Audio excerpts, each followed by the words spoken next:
mind, when Prophet ﷺ intercedes and Allah says, ask, and he says, my ummah, all of this is happening right there and then. Jahannam is brought. Allah descends. The angels are carrying the thrones. The books are spread above us. We know there are records. Angels are going to different people. Yeah, and it's the court. The court of Allah subhanahu wa ta'ala is being set up now. Everything's, but before our eyes, we're seeing all of this. Above us, we see books. Just before the books are brought, Allah says in the Quran, وَجِيءَ يَوْمَئِذٍ بِجَهَنَّمَ وَجِيءَ يَوْمَئِذٍ بِجَهَنَّمَ يَوْمَئِذٍ يَتَذَكَّرُ الْإِنسَانُ وَأَنَّى لَهُ الذِّكْرَى يقول يا ليتني قدمت لحياتي. Suddenly, hellfire is brought. Ji means someone brings it. Right at that point, you see before you, everybody sees angels coming line by line. Hellfire is being dragged by other angels. Everyone can see it. It's coming. The first thing you do, as in the hadith, is that they hear it. They hear Jahannam coming. So first you don't see it, but it's coming. You hear it first. And when it comes close enough, the people see it. And in another hadith says, وَلَهَا زَفِيرٌ وَشَهِيقٌ. It will have this terrible roar of breathing out and terrible roar of breathing in. A terrible roar that frightens and terrifies every being on the face of the earth. Allah says, that day when Jahannam is brought, everybody remembers. But what will remembrance do for them? Some of them will say, يَا لَيْتَنِي قَدَّمْتُ لِحَيَاتِي.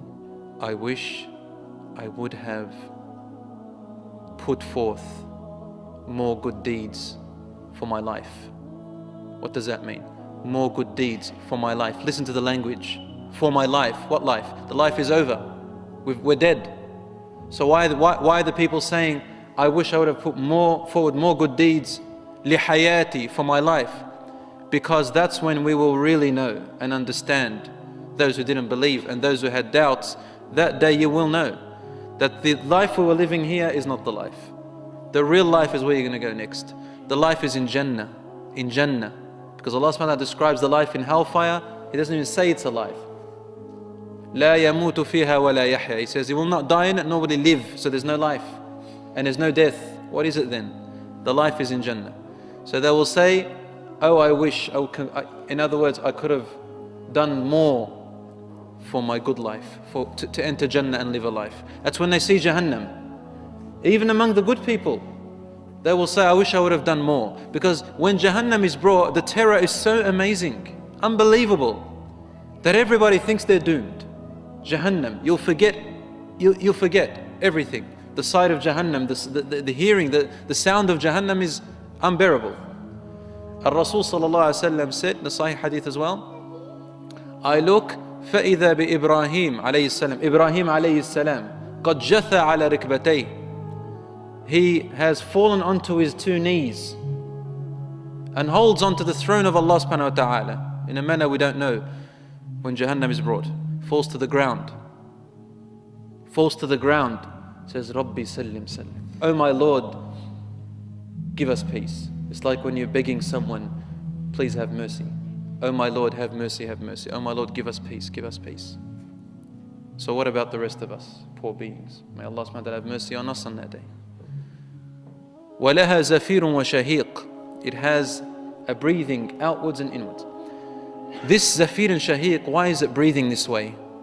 First of all, to terrify. And number two, it's hungry and viciously wanting to eat those who are criminals. And with this exhalation, inhalation, it's producing words.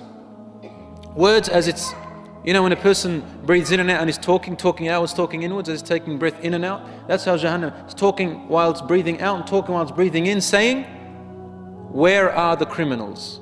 Where are the sinners? Where are the disobedient? Where are those who challenged Allah? Where are they? I'm hungry. In another hadith it says that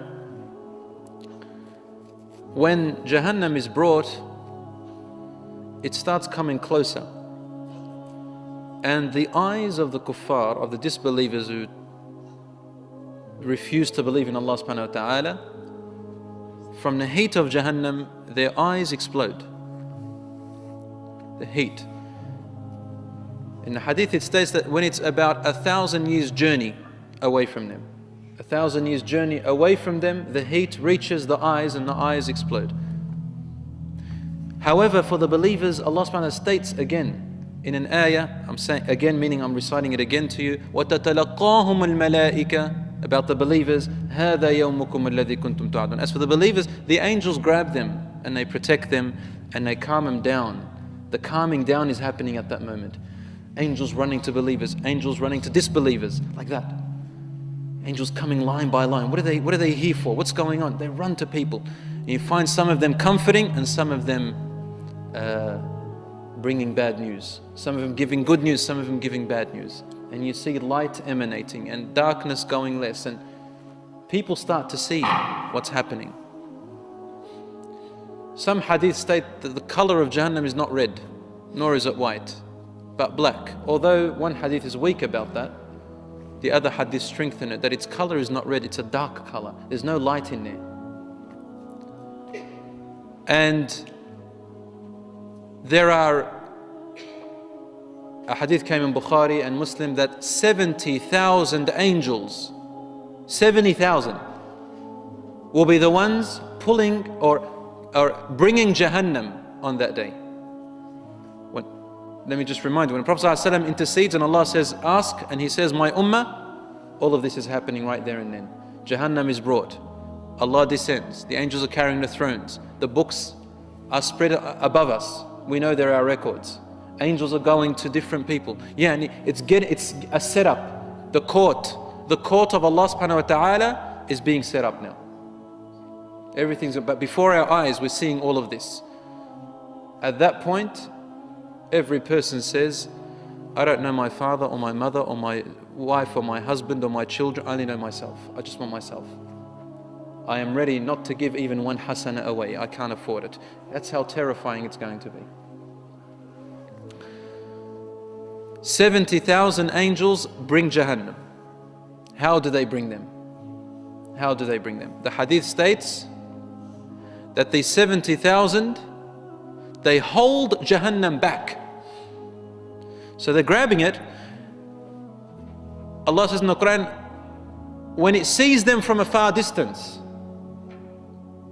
فَإِذَا رَأَتْهُم مِّن مَّكَانٍ بَعِيدٍ, when it sees them from a far distance, سَمِعُوا لَهَا تَغَيُّظًا وَزَفِيرًا, as in the Quran. This is an ayah in the Quran. They hear a terrifying roar and a terrifying inhalation and exhalation.